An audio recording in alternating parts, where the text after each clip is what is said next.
And I think there's a line of teachers coming from Gautama Buddha.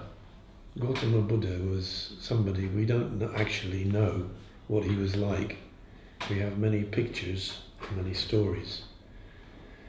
But from the stories, it seems he was always searching for how to live.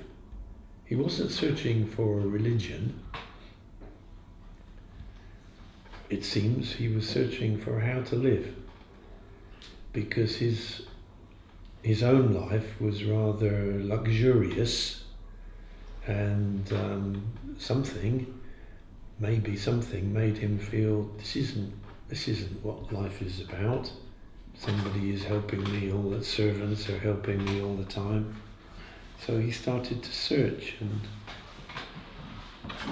his search took him into the forest to sit with the yogins. And in India, yogins try to raise their level of consciousness until they can become so sensitive and conscious they can see the world appearing, disappearing. A little bit like atomic physicists want to see the world appearing, disappearing. So he spent 8 years with them. He thought maybe he can understand what life is about. And then the story says he came out of the wood. I don't know why. Was he maybe fed up? Or maybe puzzled? Or maybe tired? But he came out of the wood and sat under a tree and realized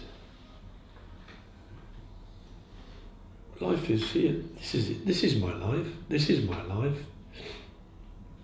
And that was the start of what we call Buddhism. It seems he had some way to teach people with some kind of structure. But it's very difficult to understand that structure. There are many Sanskrit writings, but they were written 400 years after he died. 400 years. And they say that he taught his friends 4 noble truths. But recently, people who are studying the ancient writings wonder if the normal understanding we have, 4 noble truths, the world is suffering, we have to find a way to get rid of suffering, and I don't even know what they are. And there's a path, and then the path is you should speak right and you should act right and so on. Sounds very nice. But there's quite a lot now of scholars who are researching who wonder if what he said was so like we have it in English or in Czech, or whether he meant something different or something deeper, or did he mean that the whole of life is suffering? And my teacher, Nishijima, used to say, my life is not all suffering, but I suffer when I think too much, when I worry too much. Because when I think too much, I'm holding to an idea, but my idea is always different to what is happening, really. So that difference makes me suffer. So this was how he understood it. So from Gautama Buddha, there are lines of teachers. One teacher taught another teacher, taught another teacher. And in my line, I am number 90, which is not so many. 90 generations. And I have a list of names. This person, that person, this person, that person, through China, and then through Japan, and to me. And if you read about these old teachers, because some of them wrote their teachings, they were all very different. Some of them taught in strange ways. You can read stories of teachers who didn't like to give talk, or teachers who turned the table over, or teachers who said Buddhism is about drinking tea. And but in the modern age, with books and videos and internet, and we can go to different places easily. I can come to Czech Republic, you could go to America, somewhere, Buddhist centers. It's very different. And we expect something. We expect a teacher to teach, okay, so there's Tibetan Buddhism, we can teach all about Tibetan Buddhism or Thai Buddhism. So we made kind of structures. This school of Buddhism, that school of Buddhism, Zen Buddhism. So Zen Buddhism, we know what Zen Buddhism is. They're just sitting and facing the wall, and they burn incense and they wear black robes and so on. But I don't think it was like that in the past at all. But today we can read lots of books about Zen Buddhism, and we can get a picture. I see, that's Zen Buddhism. But I don't think that it was like that. I think it's been very different, and teachers have been very different. And the one thing that I notice in studying is how different teachers were. So why are they all different if they're teaching the same thing? So if all the teachers are teaching the same thing, why are they so different? And then my previous partner, Lisa, is a potter. She makes pots. And they have a tradition. And their tradition goes right back to China, where they first made pots. And so there's some similarity. So one teacher teaches a student, an apprentice, and that apprentice teaches another apprentice for hundreds of years. So there's a kind of line of teaching, different styles. And I met one of her Japanese friends whose teacher was very important national treasure in Japan. It's a kind of award to a special craftsperson who is very, very revered. So this man, who I know, Masazaki Ken, his master, his teacher, was very, very famous, revered, expert. And he told me that he studied with his teacher, an apprenticeship, working very hard, listening and watching his teacher. And then his teacher died. So then he's the teacher. So for 10 years, he tried to be like his teacher.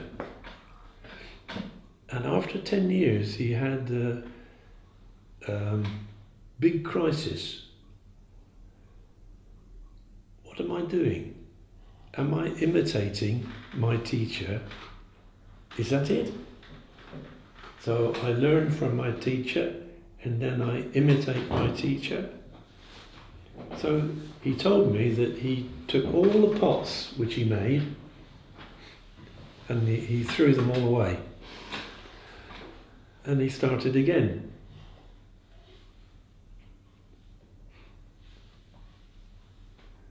And something in that story from Matsuzaki Ken, I thought, I see. So when we learn from a teacher, we're not learning to be like the teacher, we're learning something else. And this is very true in Buddhism, in the teachings that came from Buddha. So what are we trying to learn? Are we trying to learn about a 13th century monk called Dogen?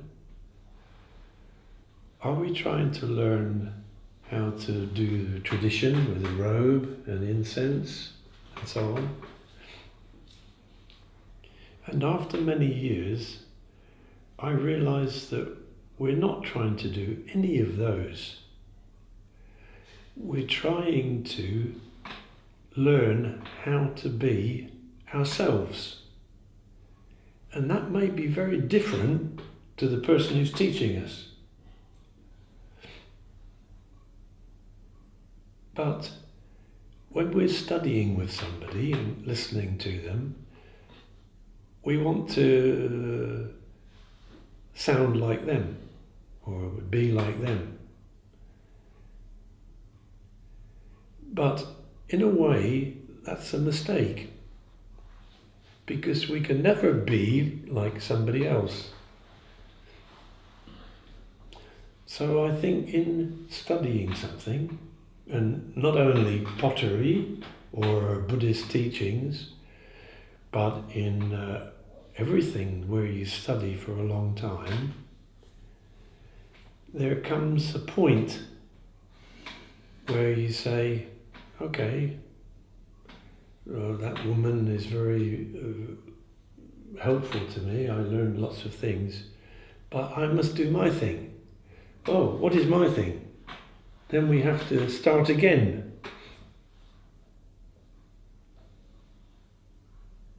So for me, I found that was a very important step.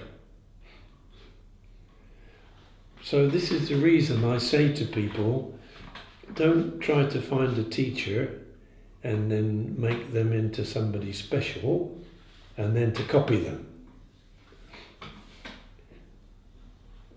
Because one day you will throw them away.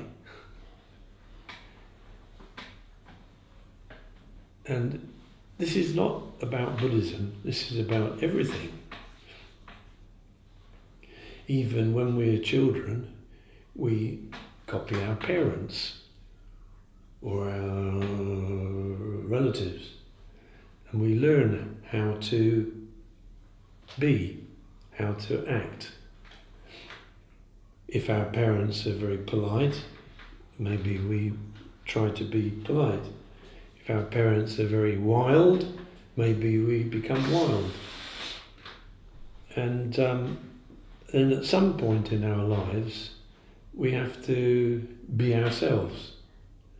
So to be ourselves seems to be a very difficult thing. We're always trying to be like something else, be like somebody else, be like an idea, be like our hero. But actually, it's impossible.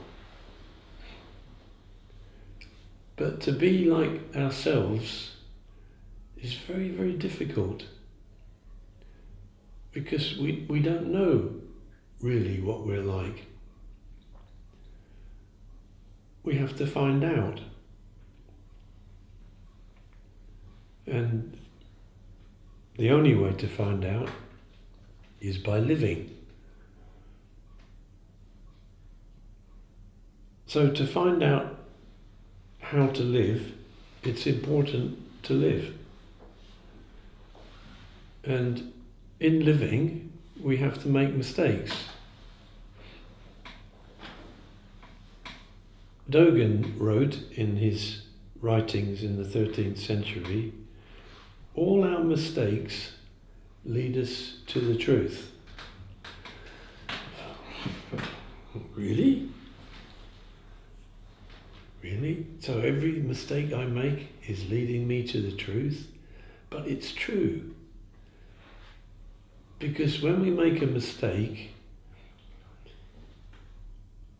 we can see something. Of course we can hide it. Oh no, I didn't make a mistake. No, it's your fault. Thomas, stop looking at me. But if we try to be honest, then our mistakes always help us. So all our mistakes lead us to the truth. What is the truth?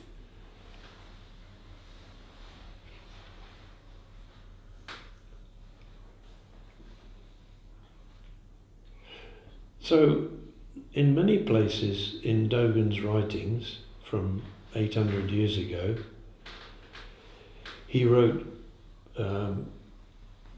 sentences which are quite puzzling. All our mistakes lead us to the truth. We don't need to follow all very careful traditions of lighting incense and bowing and so on. But he was doing it. So it doesn't make sense. The Dogen seems to be saying one thing, but doing the opposite. But as I said last night,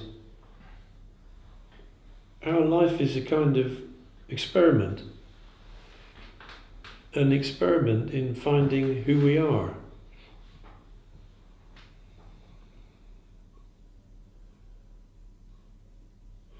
When we're very young,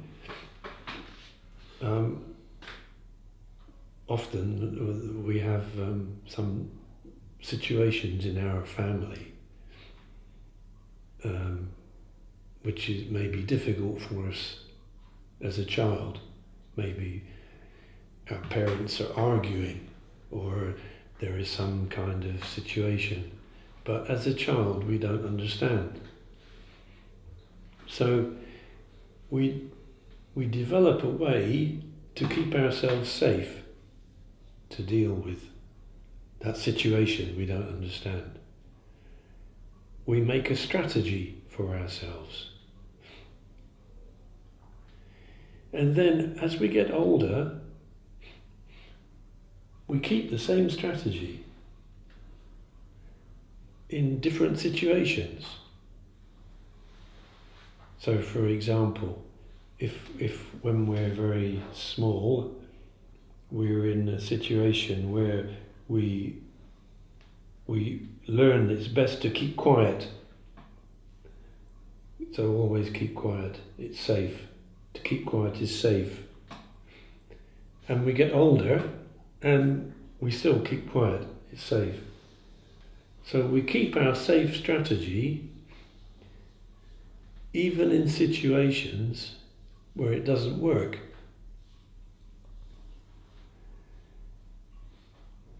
So all of us have these strategies, these habits, which we made when we were young and we still use now. So until we notice what we're doing notice these strategies, we can't find out who we are.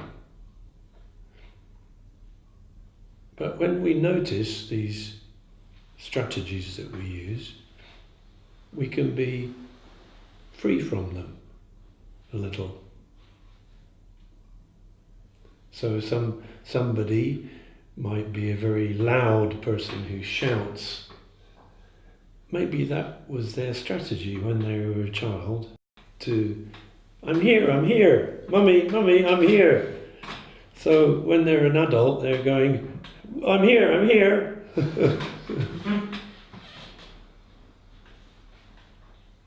So actually, finding out who we are is a long journey.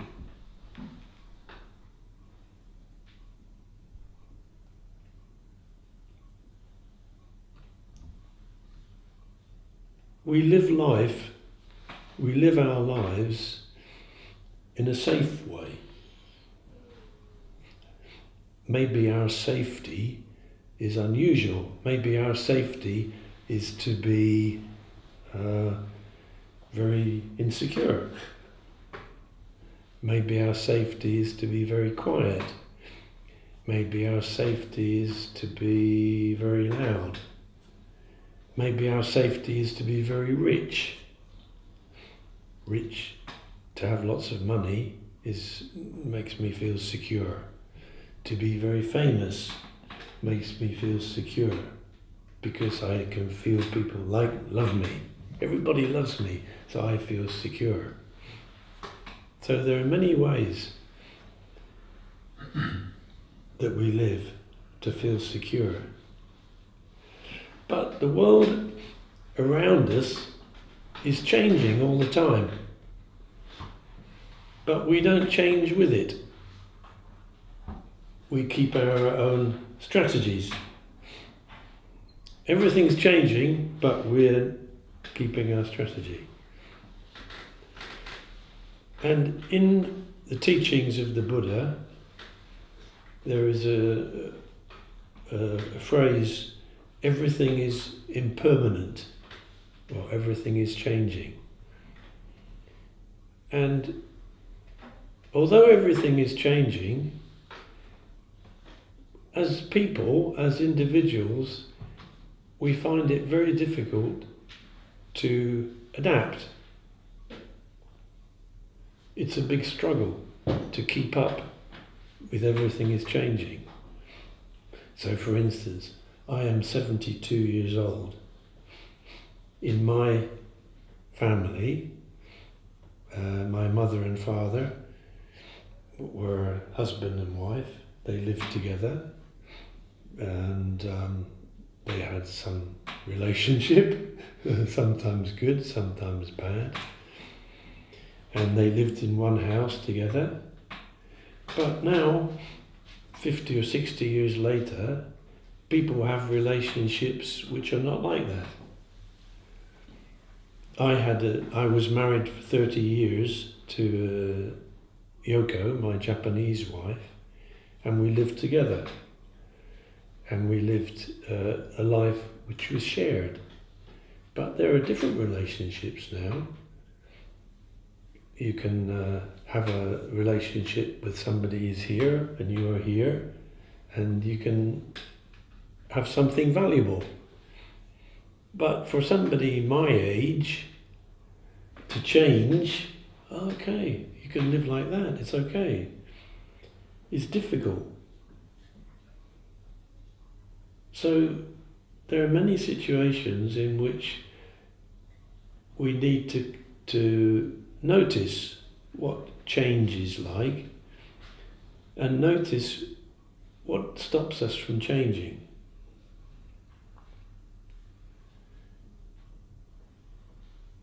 Because if we don't change all the time, then we become stiff or rigid. And Dogen, 800 years ago, went to China searching for something. searching for the truth, but he was searching for something, he didn't know what.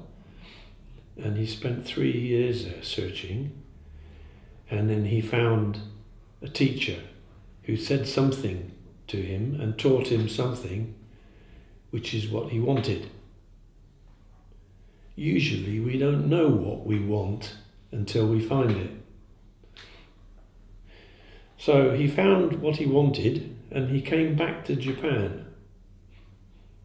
And when he came back to Japan, some person who he was living with before, another priest, said to him, "Oh, okay, you're back. What did you get from China?" And his answer was a flexible mind. That's all he said, a flexible mind. Now, mind in Japanese doesn't mean thinking mind only, it means something wider. Flexible heart mind, flexible consciousness, flexible me. So Dogen searched and searched and searched for something in his life. When he came back from finding it, and somebody asked him, what did he bring back? He said, a flexible person. If you're flexible, you can change.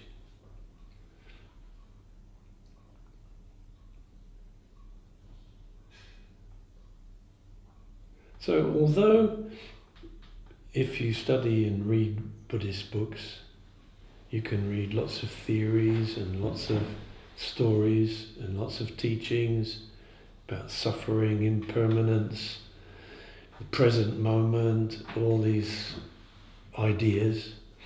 Dogen said what he got was to be flexible. It's quite amazing, really. And I think it's taken me more than 50 years to start to be a little bit flexible.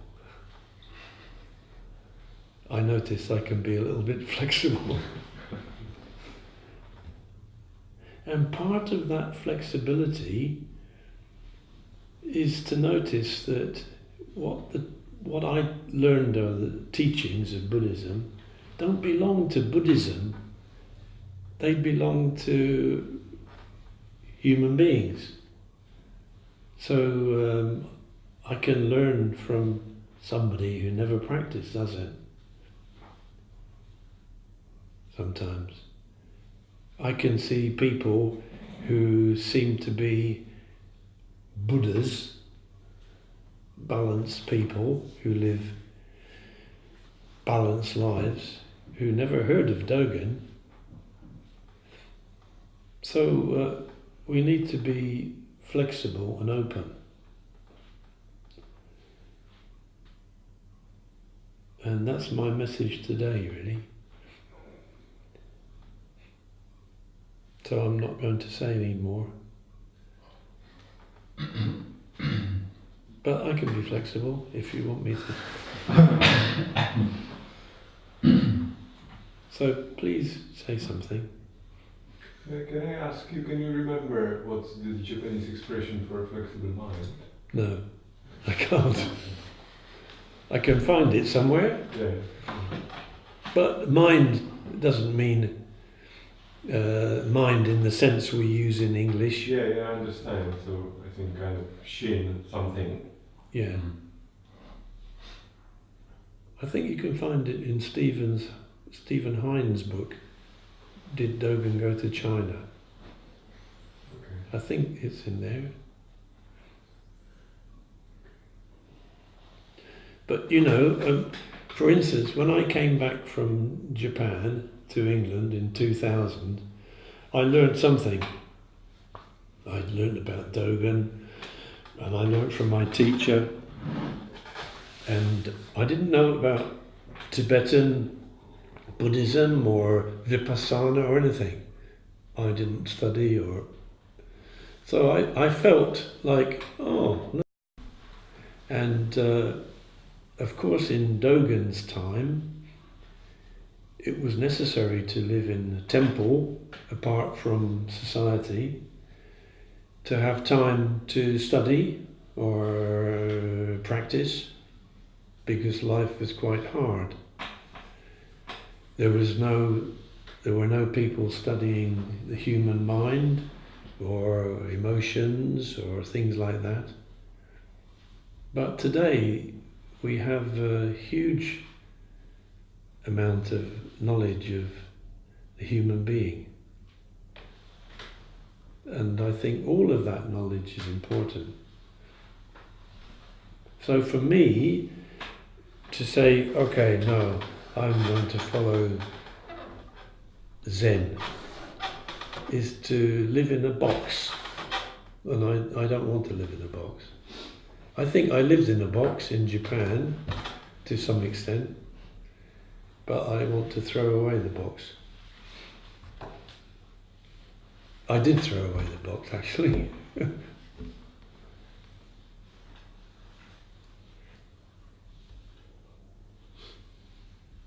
Stop looking at me.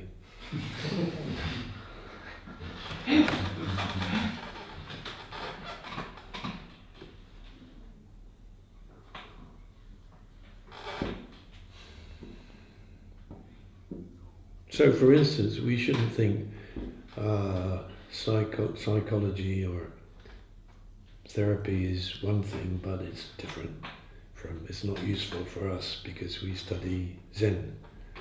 No, it's not true. Everything has some truth. But also there's lots of rubbish about. Lots. So how to choose what is valuable and what is rubbish is a big problem for everybody all the time. Even on Facebook. You know, what is useful and what is rubbish? What is true and what is false?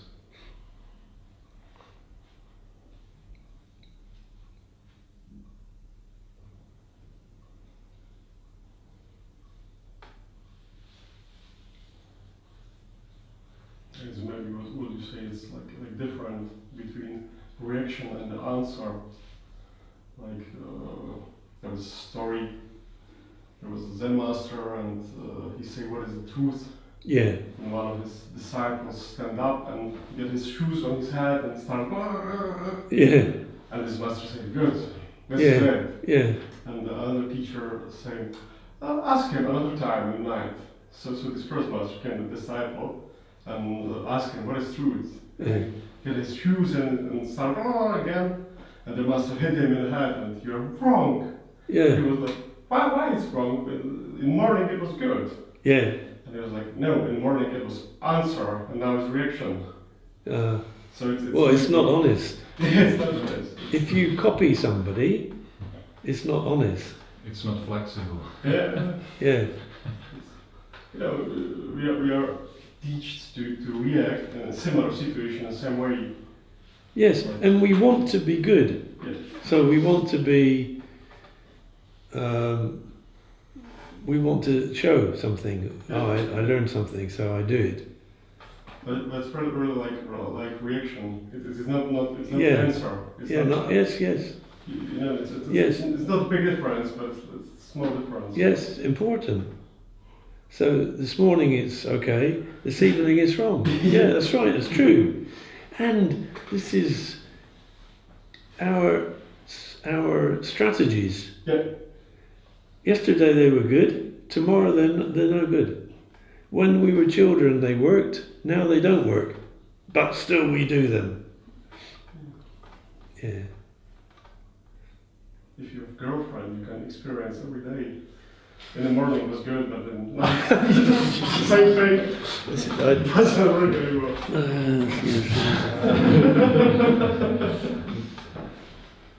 Very nice. And the same with the opposite way around. Yeah. Yeah. So the relationship with other people is always changing.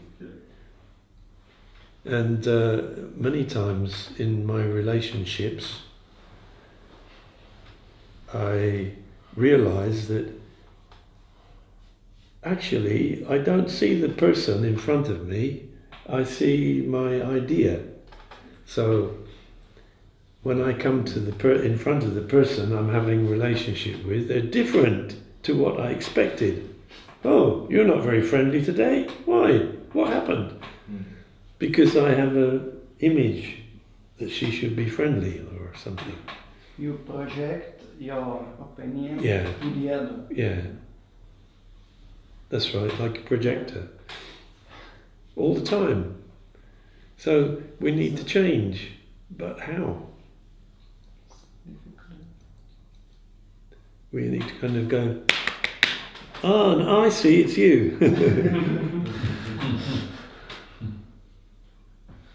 Oh, you're thinner than last time I saw you. Are you the same person?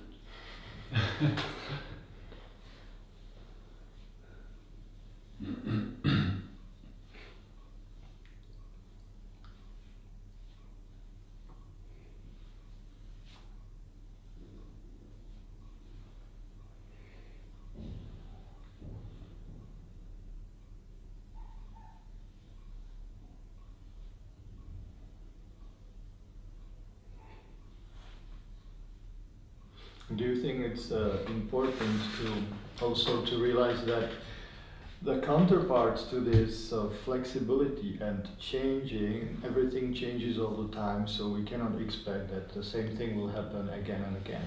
And then there is Zazen, or the way we get up in the morning, repeating the same things over and over again, is necessary counterpart to this.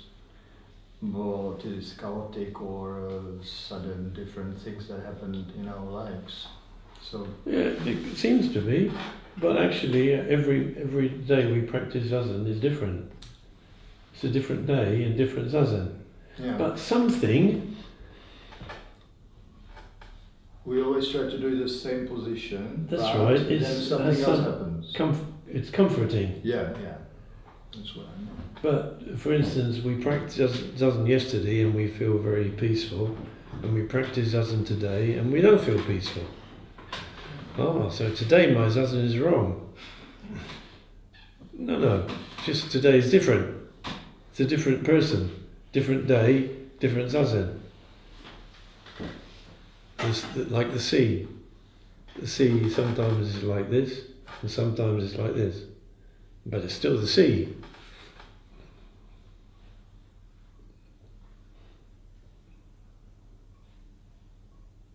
But yes, as human beings, we find something comforting in feeling we repeat the same thing.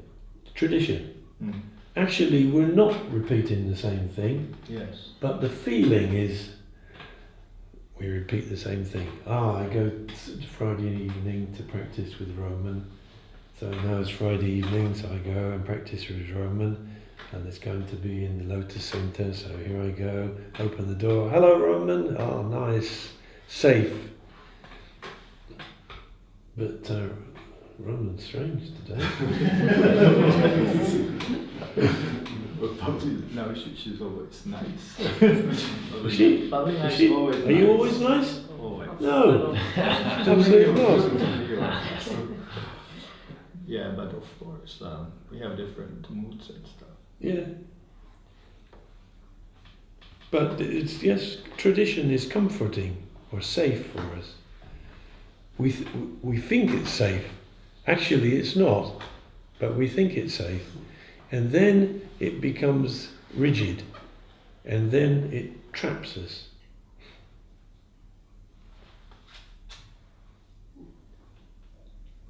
Sometimes.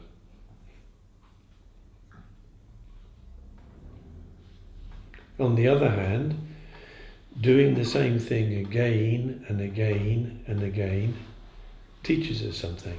So practice is important. But we're not repeating the same thing, actually. We're doing it again. Try again, try again, try again.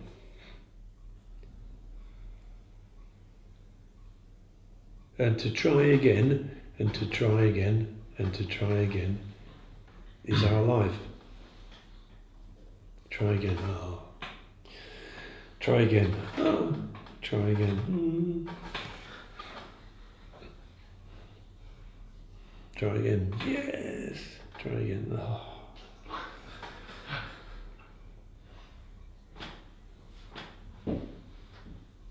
So life is strange, but exciting. But because it's exciting, we want to make ourselves secure. Too exciting, too dangerous.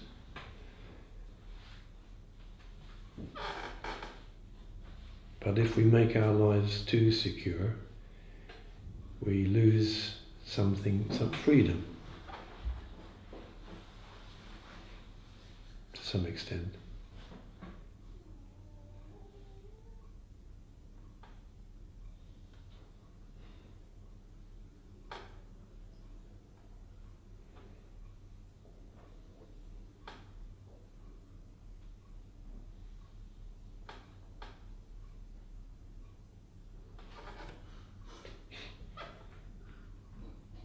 It's like an intimacy and identity. You have to do some things in rhythm again to know who you are, or meet the same people to have some intimacy, some safe. But you need to be free to have some identity. Yes. So it's like a balance. It's very hard.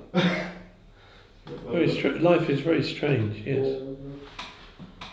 And for me, it was a great problem when I started the practice Zazen to balance it.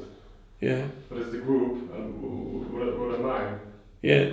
And make it. Yeah. To be me or to be a Buddhist. Yeah.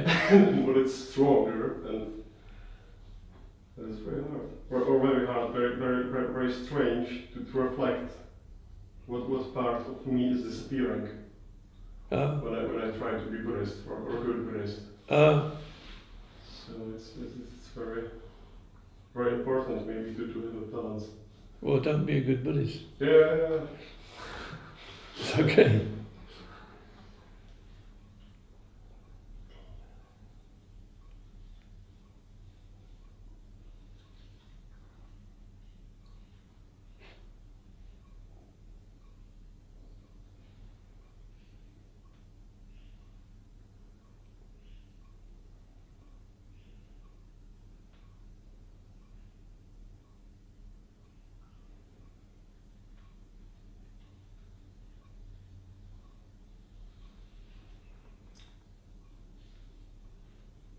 So what should we do for 20 minutes? No, only 5 minutes. Only 5 minutes? Hey! Then in 11:30 there's half an hour Zazen and then 1 hour for a lunch break. Okay. So we have 5 minutes to talk some more questions. Okay.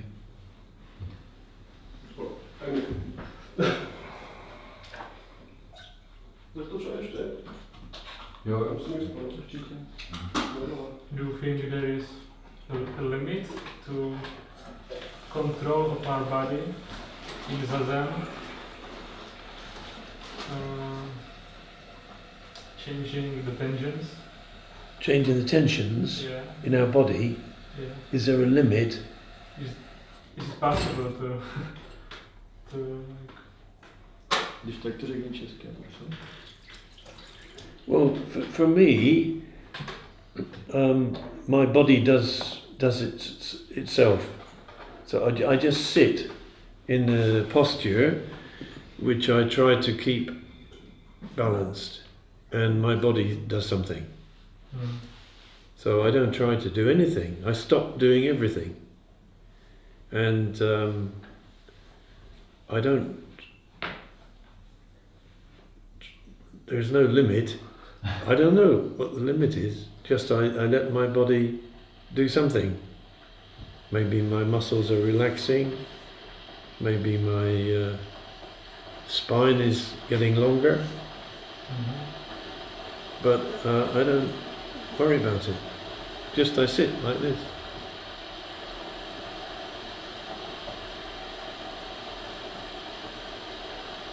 But of course, your body has limits, yeah. I mean, in a way that I feel tension Yeah. in the back. Maybe I'm not used to longer sitting or something like that. You feel tension in the back? Yeah. Yeah. Or the shoulders. Yeah. So why is that, do you think? Is it something using a mouse when you're... Or is it the way you sit at the computer? Or are you trying to sit too straight? Are you trying too hard?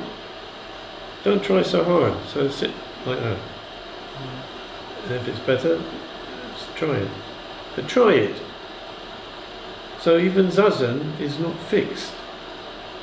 So our bodies change. I don't sit in the same way that I used to sit 10 years ago. For example, I have 2 metal hips, so I can't cross my legs like this. So I sit like this. So that's a big difference. So I've been driving my van across Europe, so I have tension here, so I feel here. But I don't. I think, oh, okay. And just I let my body do what it's doing.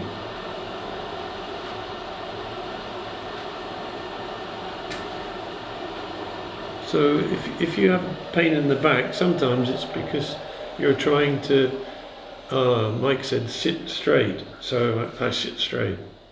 But that's not, no. To sit straight is let your body be straight. Let your body, not make your body straight. So try just drop a little bit. Yeah, but it may change after some years. Other part of your body will hurt.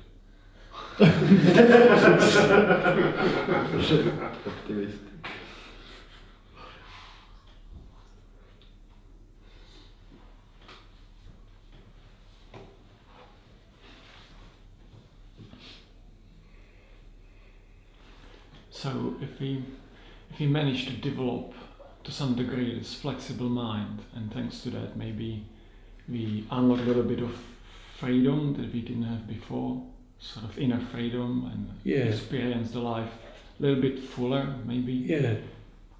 Why is this desirable compared to someone who, for you, compared to someone who lives a little bit more in this, say, virtual reality as you were describing? Yeah.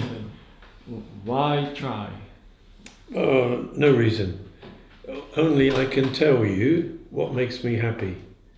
So, but I'm not telling you to be like me. I understand that. Yeah. So if you like virtual reality, for example, and you like to be very dogmatic and correct, fine. And this is actually, I would be erring by, I would be making a mistake by trying to sit Zazen. Maybe. Eventually, yeah. Maybe. Try. It's not a theoretical problem. It's a practical problem. So if you want to sit, if you like it, you will continue. Yes. Yeah, if you don't like it, I guess you'll stop. Yeah, okay, I see. I don't. So it's literally this experiment. Just experiment. Do it and see. Yeah. Yeah. And decide. Be your own light. Yeah. Maybe Zazen's okay. I don't know. Maybe I do a bit more. I don't know. I wonder. I could, if I don't carry on trying for longer. Yeah. Maybe I'll miss something that takes time to develop. Yes. If you don't do it, you definitely will miss it. So yeah. Here comes the. Yeah. So it's a strange choice, but the whole of our life is like that. Yeah, I can say it. It's just that there's no early telling of this is the right way. Or yes. Yes. I can quite easily just select the wrong one, but I know I will not know now. I have to carry on. Yes. But it's the wrong one. So yes. So maybe I would have become a very good mountaineering instructor. But I didn't. I did something else. So I never know.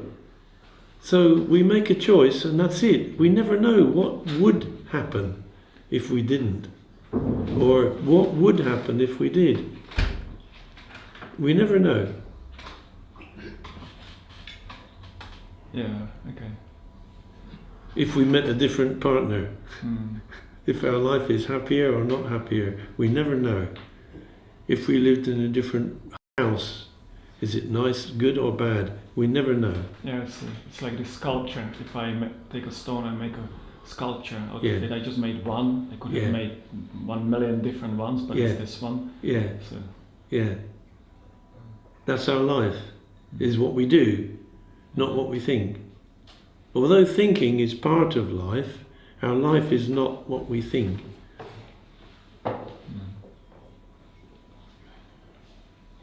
And we only have one life. We can't have two lives. One block of stone. yeah, Yeah. one go at it. One go, yeah. So, this way or that way? This way or that way? Okay, this way. So, asking that question, the only point that I'm getting away is that if I do already start going this way, or it's kind of vain to look back and think back and was that wrong or good decision? Yeah. It has happened. Yeah. I'm now going that direction. It only makes sense now to choose left or right now. Yeah. But whatever I have chosen already, Yeah. that's it. That's it, It's already finished. set in stone. Sort of. Yeah, finished, So gone. it's pointless to, yeah. It's pointless, but we can't stop it. Oh, Yeah. I should have done so and so. We say, but it doesn't, it's no point really. But we do it because we're human. Yeah. So either we practice Zazen tomorrow or we don't. Yeah. And then the next day, or we don't. And then we can follow our life. We can follow what we're doing.